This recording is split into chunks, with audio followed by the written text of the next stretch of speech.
তো আমি এখানে নিয়ে নিয়েছি দুটো মালটা। তো ভাবছি আজকে মালটা দুটো দিয়ে জেলি কেক বানাবো।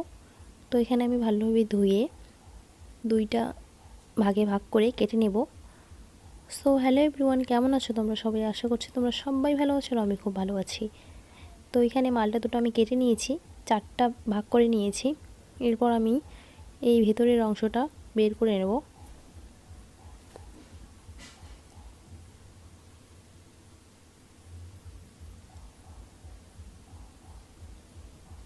একদম ভালো হবে, শুধু আমার খোসাটা লাগবে। আর মালটার এটা বের করে নিয়ে আমি এটা রসটা বের করে নেব। এই তো হয়ে গেছে, আমি রসটাও বের করে নিয়েছি। এরপর একটা পাত্রে আমি ছেঁকে নিলাম।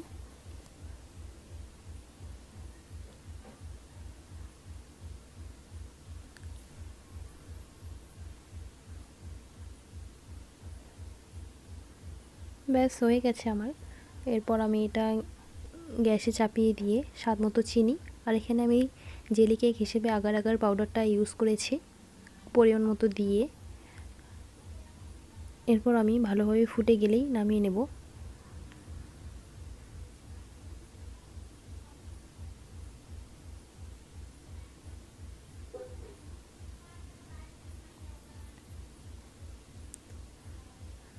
ব্যাস ফুটে গেছে, হয়ে গেছে আমার এটা। এরপর আমি খোসাগুলোতে একটা থালার মধ্যে বসিয়ে নিয়েছি। এরপর আমি পরিমাণ মতো দিয়ে দেব খোসাগুলোতে। আমার একটু বেশি হয়েছিল তাই আমি একটা বাটিতেও সেট করার জন্য দিয়েছি। এরপর সৌন্দর্যের জন্য আমি উপর থেকে দিয়ে দিলাম সাদা তিল। দেখতে ভালো লাগবে তাই সাদা তিল দিয়ে দিচ্ছি উপর থেকে। তো এখানে সৌন্দর্যের জন্য আমি এখানে চিয়া সিডসও দিচ্ছি উপর থেকে, যাতে আরেকটু দেখতে ভালো লাগে। তারপর আমি ফ্রিজে 2 ঘন্টার জন্য রেখে দিলাম সেট হওয়ার জন্য।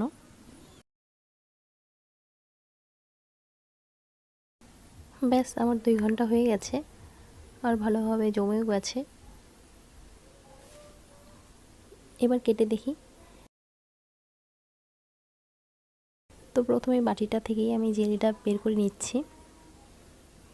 একটা চাকু দিয়ে আমি ভালোভাবে সাইডে কেটে নিলাম যাতে ভেঙে না যায়।